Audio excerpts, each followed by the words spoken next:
Media Islamnet. Dan radio kesayangan Anda menghadirkan.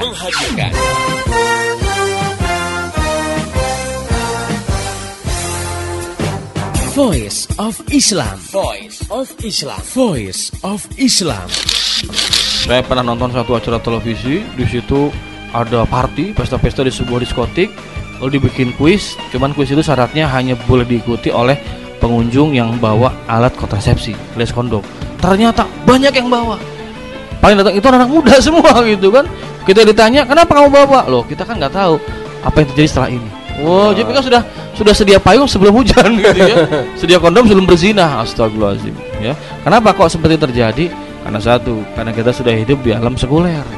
Hidup dengan landasan memisahkan agama dari kehidupan. Jadi agama udah nggak dipandang. Asma binti Yazid al-Ashhaliyah yang sedang dia ingin menanyakan satu masalah di hadapan Nabi dan para sahabat. Nah, saat itu ada forum Nabi dengan para sahabat. Nah, saat itu Asma menanyakan tentang kedudukan peran perempuan dalam rumah tangga dibandingkan dengan peran kaum laki-laki ya. Bagaimana posisinya? Apakah perempuan itu bisa meraih pahala yang seperti laki-laki lakukan gitu ya? Nah, saat itu Rasulullah memuji pertanyaan yang diungkapkan Asma itu di hadapan para sahabat. Nah, ini kan menggambarkan ya bahwa saat itu Asma berbicara, kan ada suaranya di hadapan para sahabat dan Rasulullah memuji dan membiarkan, dan ini menunjukkan bahwa suara itu bukan aurat gitu. Dalam Islam, kehidupan laki-laki dan perempuan itu diatur baik dalam kehidupan umum. Misalnya dalam pergaulan di sekolah, di terminal, di jalanan umum, di perkantoran ya gitu.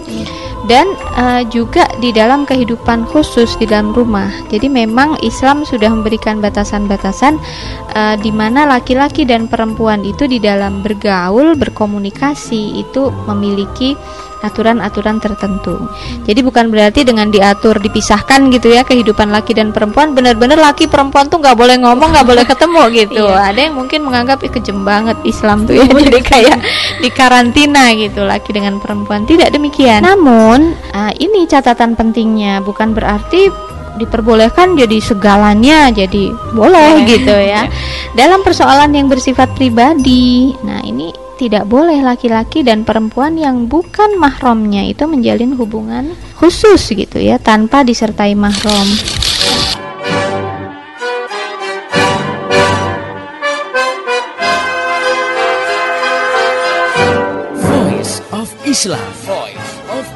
Voice of Islam.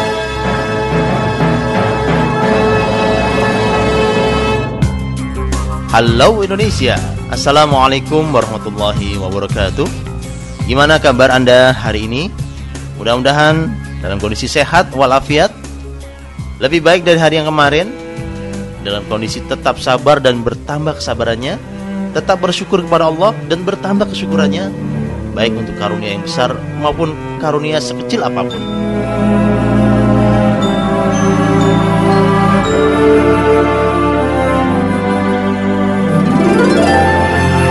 Pendengar yang budiman, kembali hadir di ruang dengan Anda, program Voice of Islam, kerja bareng Media Islamnet dengan radio kesayangan Anda ini.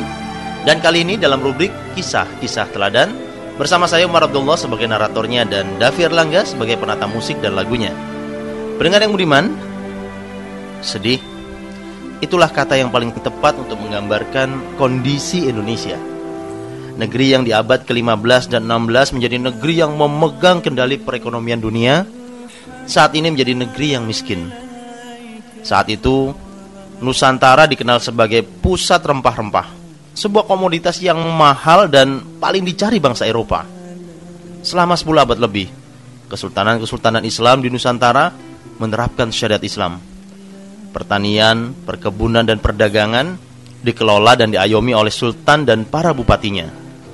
Jadilah rakyat Nusantara sejahtera hingga berangkat haji dan mengirim pelajar-pelajar menuntut ilmu di Mekah menjadi hal yang biasa. Dalam hal keamanan, kesultanan-kesultanan di Nusantara menjadi wilayah yang aman karena menjadi bagian dari khilafah Islamiyah yang berpusat di Istanbul, Turki. Pendengar yang budiman, namun saat sekarang, setelah kesultanan-kesultanan Islam di Nusantara berhasil dikalahkan Belanda imperialis, dan Islam berhasil dijauhkan dari aturan-aturan muamalah dan peradilan.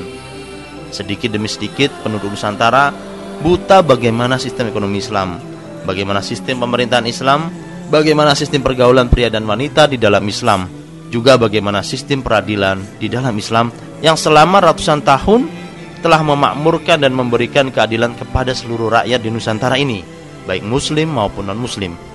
Dan sebaliknya yang dikenal kemudian adalah sistem ekonomi kapitalis. Jika para pelajar ditanya siapa bapak teori ekonomi, dengan lantang dijawab Adam Smith. Ya, Adam Smith adalah pendukung ekonomi pasar bebas yang menolak campur tangan negara dalam urusan ekonomi rakyatnya. Maka wajar jika negeri ini kemudian menjadi negeri kapitalistik. Pemenuhan kebutuhan ekonomi individu-individu rakyat diserahkan sepenuhnya kepada rakyat. Akhirnya yang kuat akan makan dan yang lemah akan dimakan. Pendengar yang beriman, satu persatu tanggung jawab dilepaskan negara dari pundaknya. Sarana-sarana kebutuhan pokok rakyat seperti pendidikan, kesehatan, dan keamanan yang dulunya diperoleh rakyat dengan mudah dan murah, sekarang semuanya hanya didapat dengan harga mahal dan birokrasi berbelit. Pendengar yang beriman, sementara di sisi lain sering kita lihat bagaimana pihak yang dikatakan wakil rakyat, abdi negara, dan abdi masyarakat di pusat dan daerah pesta pora bagi-bagi uang rakyat buat diri mereka sendiri. Rakyat yang menjadi pemilihnya hanya bisa melongo tanpa bisa berbuat apa-apa. Akhirnya pengangguran dan kelaparan terjadi di mana-mana. Peduli amat rakyat sekarat. Maka ketika giliran wabah, penyakit, dan bencana menimpa negeri kita, kita bisa menduga apa yang akan dilakukan oleh penguasa kapitalistik kepada rakyatnya. Sangat terlambat, jauh dari kecukupan, dan tidak tuntas. Alasan-alasan klasik selalu diberikan. Sulitnya medan, kurangnya alat transportasi, tidak tersedianya dana yang cukup, dan lain sebagainya. Lalu di mana sumpah untuk melindungi segenap bangsa Indonesia dan seluruh tumpah darah Indonesia? Jangankan mengirim bantuan yang menjadi tanggung jawabnya. Yang terlihat justru tertawa ngakak, tidur tenang dengan perut kenyang, dan badan yang semakin melar. Ironis memang. Pendengar yang beriman, datangnya bencana memang tak lepas dari qada dan qadar Allah Subhanahu wa taala. Suatu bencana tidak bisa dinilai apakah baik atau buruk bagi manusia. Yang dinilai adalah bagaimana sikap kita dalam mengatasi dan mengantisipasi bencana, terutama apa yang sudah dilakukan oleh pemerintahnya untuk melindungi rakyatnya yang tertimpa bencana itu. Pendengar yang beriman, nampaknya kita harus kembali bercermin pada sistem Islam, sebuah sistem yang menelurkan para pemimpin yang amanah terhadap jabatan, takut pada pertanggungjawabannya di hadapan Allah kelak di akhirat, dan welas asih terhadap rakyatnya. Salah satu pemimpin itu adalah Khalifah Umar bin Khattab radhiyallahu anhu.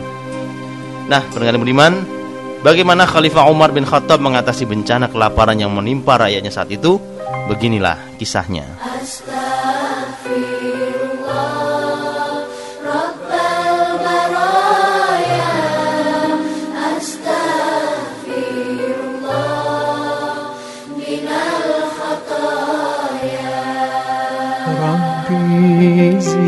زدني علما نافعا ووافقني عملا مقبولا وواسع لي رزقا طيبا فتوب علي توبة نصوحا فتوب علي توبة نصوحا. Pendengar yang budiman, pada akhir tahun ke-17 Hijriah di Jazirah Arab terjadi bencana kelaparan yang meluas dari ujung selatan hingga ke ujung utaranya. Penyebab bencana kelaparan ini karena di seluruh Jazirah Arab tidak turun hujan sama sekali selama 9 bulan. Dan lapisan-lapisan gunung berapi mulai bergerak dari dasar dan membakar permukaan dan semua tanaman di atasnya, hingga lapisan tanah itu menjadi hitam, gersang, dan penuh debu. Hingga tahun itu dinamai Tahun Abu atau Amur Ramadah. Pendengar yang budiman, Di awal musim kering ini, keadaan penduduk kota Madinah sebenarnya masih baik karena penduduknya biasa menyimpan makanan di waktu lapang dan dikeluarkan makanan tersebut di musim kering. Namun seiring lamanya kekeringan dan mulai membanjirnya penduduk pedalaman alias Badui yang lebih dulu mengalami kekeringan mengungsi ke kota, persediaan makanan penduduk Madinah pun makin menipis. Kekeringan yang terlalu panjang ini akhirnya menghancurkan usaha pertanian dan peternakan. Hewan-hewan kurus kering dan akhirnya disembelih untuk dimakan. Pasar jadi sepi karena sudah tidak ada lagi yang dapat diperjualbelikan. Uang di tangan pun sudah tidak berarti apa-apa karena tidak ada yang bisa dibeli. Kelaparan pun sedang menuju puncaknya. Nah, apa yang akan dilakukan oleh Umar bin Khattab sebagai khalifah, sebagai kepala negara? Ada 4 hal yang dilakukan Umar. Yang pertama, dia menahan diri dari memakan makanan yang enak. Yang kedua, segera menginstruksikan kepada para gubernurnya untuk mengirimkan makanan dalam jumlah yang cukup. Dan yang ketiga, terjun langsung melayani pengungsi. Dan keempat, mengajak rakyatnya lebih bertakarub kepada Allah. Pendengar yang budiman, suatu saat Umar disuguhi roti yang diremukkan dengan samin. Umar memanggil seorang Badui, seorang yang dari pedalaman, dan mengajaknya makan bersama-sama. Orang Badui itu setiap kali menyuap, diikutinya dengan lemak yang terdapat di sisi luarnya. Oleh Umar bin Khattab ia ditanya, "Tampaknya Anda tidak pernah mengenyam lemak?" Maka jawab Badui itu, "Ya, saya tidak pernah makan dengan samin atau minyak zaitun. Saya juga tidak melihat ada orang memakannya sejak sekian lamanya sampai sekarang."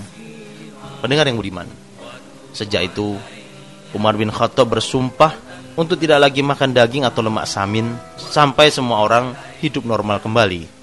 Umar pernah berkata, "Bagaimana saya akan dapat memperhatikan keadaan rakyat jika saya tidak merasakan apa yang mereka rasakan?"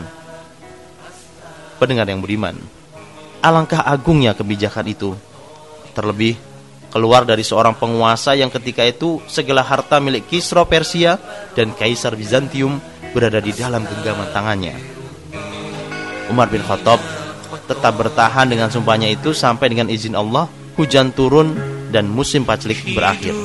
Di dunia sebentar saja, sekedar mampir sekejap mata. Jangan terpesona, jangan terpedaya. Akhirat nanti tempat pulang kita. Akhirat nanti hidup sebenarnya. Barang siapa Allah tujuannya, niscaya dunia akan melayaninya. Namun siapa dunia tujuannya, niscaya akan letih dan pasti sengsara. Diperbudak dunia sampai akhir masa.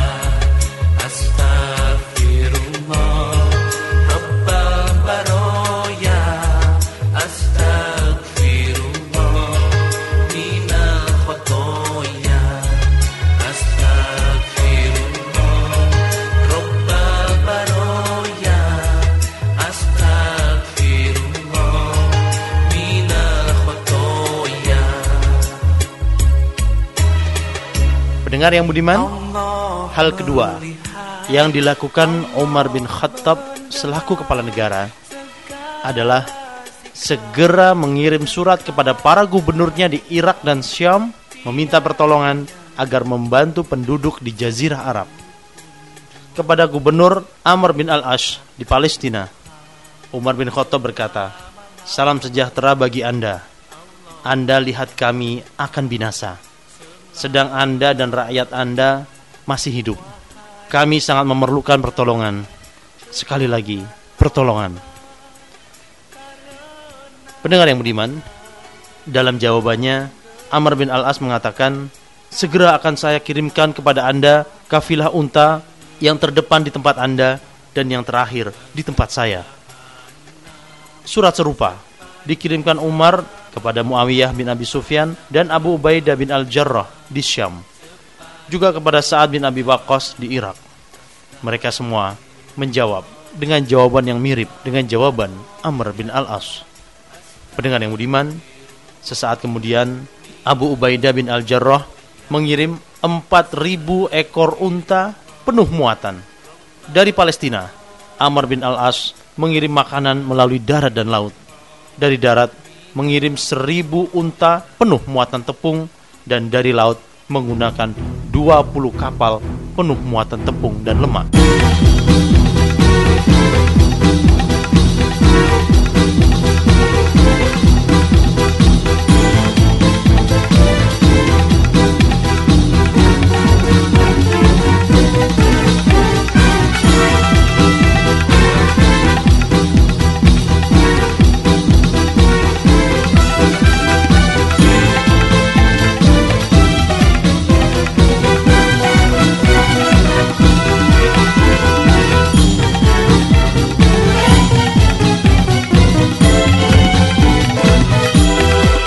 Amr bin Al-As juga mengirim 5.000 pakaian. Muawiyah bin Abi Sufyan mengirim 3.000 unta penuh muatan dan 3.000 mantel. Sedang Sa'ad bin Abi Waqqas di Irak mengirim 1.000 unta bermuatan tepung. Pendengar yang beriman, hal ketiga yang dilakukan oleh Umar bin Khattab selaku kepala negara adalah segera mendistribusikan bantuan dan turun langsung menangani pengungsi. Umar mengangkat beberapa orang untuk membagikan makanan dan pakaian ke kota-kota dan pedalaman-pedalaman di segenap penjuru Jazirah Arab. Sementara untuk kota Madinah, Umar sendiri yang mengurus makanan penduduk Madinah dan orang-orang yang mengungsi ke Madinah. Umar bin Khattab mengolah roti dengan zaitun untuk dijadikan roti kuah. Beberapa hari sekali, Umar bin Khattab menyembelih hewan untuk lauk pauk roti kuah, lalu dimakan bersama-sama orang banyak. Setelah unta dari Irak dan Syam datang, setiap hari disembelih 20 ekor unta untuk makan 60.000 orang. Sebagian dimakan beramai-ramai, sebagian dibawa pulang untuk anggota keluarganya. Amirul Mukminin Umar bin Khattab, sang kepala negara ini, melayani sendiri rakyatnya dan ikut makan beramai-ramai bersama mereka. Kepada keluarga-keluarga yang mampu memasak sendiri di rumah, Umar bin Khattab mengirimkan tepung, kurma, dan rempah-rempah ke rumah-rumah tersebut. Umar berkata, andai kata, untuk meringankan beban rakyat, saya harus membawakan perlengkapan mereka kepada keluarga di setiap rumah. Lalu mereka saling membagi makanan mereka sampai Allah memberikan kelapangan, maka akan saya lakukan.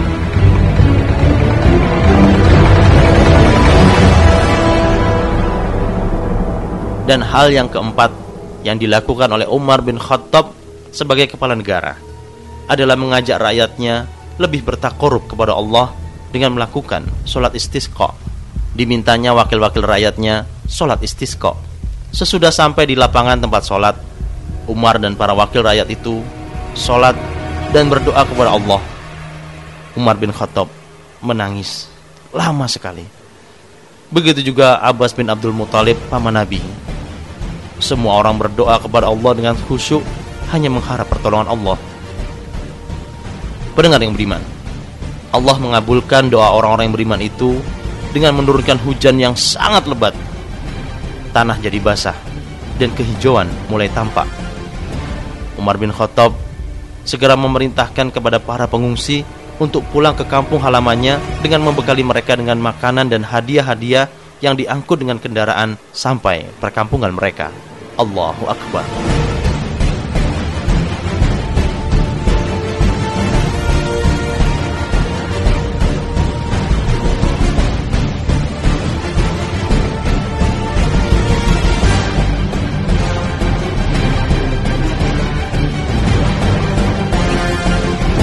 Demikianlah pendengar yang budiman, sosok seorang kepala negara yang menerapkan sistem Islam, tanggung jawabnya, kepekaannya, tepatnya keputusan yang diambilnya, semua menjadi cermin teladan buat kita bahwa Islam mampu memancarkan sebuah sistem pemerintahan dan sistem ekonomi yang mampu menelurkan para pemimpin sekualitas Umar bin Khattab radhiyallahu anhu.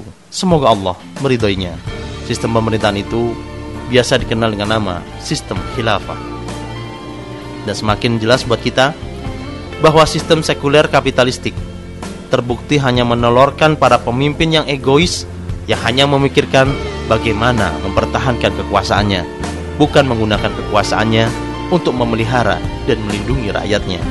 Semoga sistem Islam berikut para pemimpinnya yang ulas asih kepada rakyat segera tampil ke depan menggantikan sistem kapitalisme yang busuk dengan para politisi busuknya.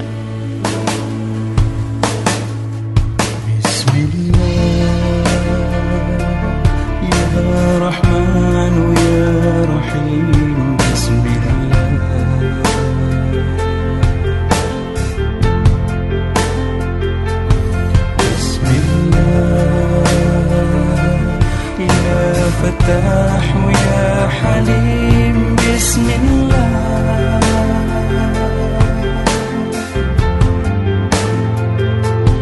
يا الله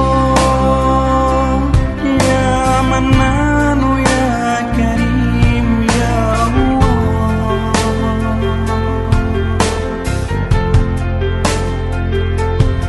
يا الله يا منان كريم يا الله بسم الله بسم الله بسم الله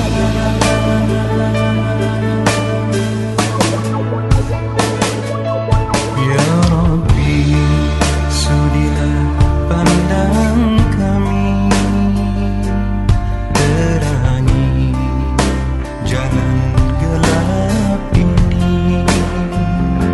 Jangan biarkan aku terus sendiri mencari, mendaki dan berduri.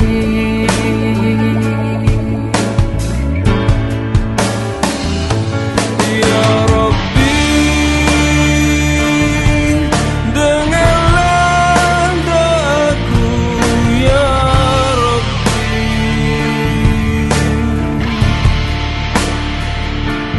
Hadirlah dalam kehidupan kematian kami, cobaan ujikan ku lalui. Ya Allah, Ya Rahman, Ya Rahim.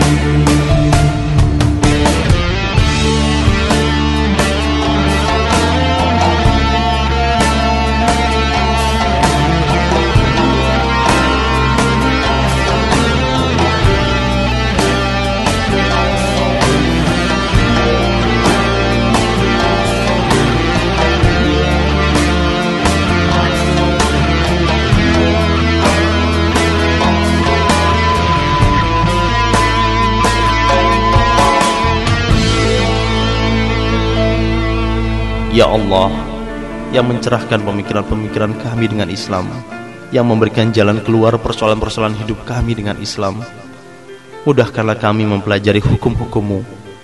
Tunjukkanlah kepada kami bahwa yang benar itu benar, agar kami dapat mengikutinya, dan yang salah itu salah, agar kami dapat menjauhinya. Ya Allah, Ya Arhamar Rahimin, kami memohon kepadamu pemimpin yang adil, yang memerintah sesuai dengan hukum-hukum-Mu ya Allah, yang takut pada hisab-Mu ya Allah, yang ulas asih kepada kami rakyatnya.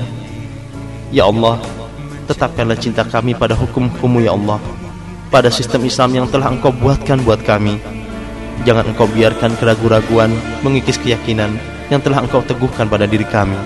Sesungguhnya Engkau maha kuasa atas segala sesuatu. Amin ya Allah, ya mujibas sa'ilin. Ya Rabbi, sudilah pandang kami, terangi jalan gelap ini. Jangan biarkan aku terus sendiri mencari, mendaki dan berduri.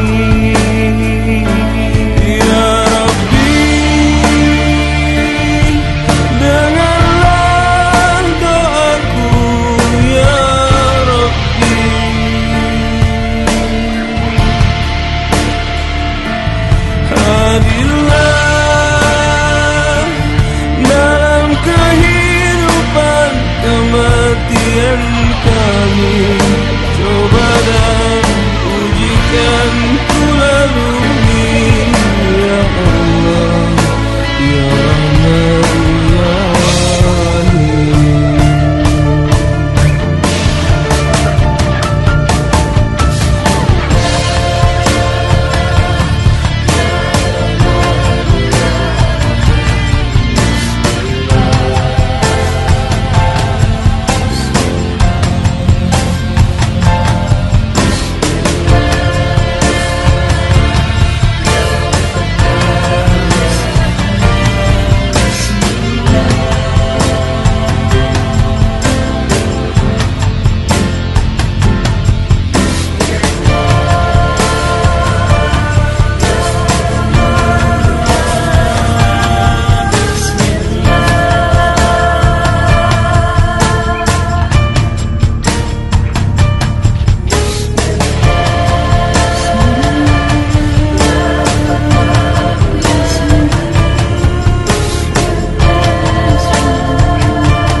Demikian tadi pendengar yang budiman, kisah-kisah teladan hari ini yang berjudul Cara Khalifah Mengatasi Kelaparan.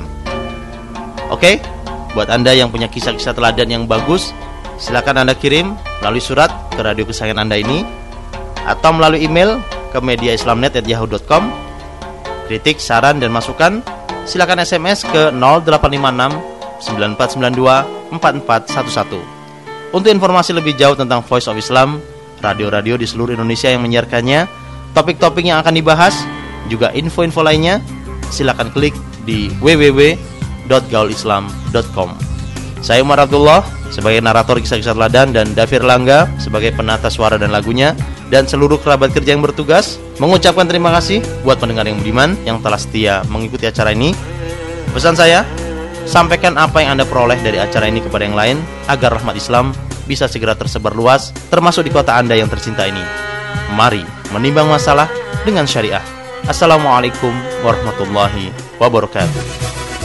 Demikian tadi Voice of Islam. Semoga hikmah yang terkandung bermanfaat untuk kita semua. Amin amin amin ya robbal alamin. Kembali bisa Anda dengarkan Voice of Islam. Menghadirkan topik-topik seputar kehidupan kita esok hari di waktu dan gelombang yang sama.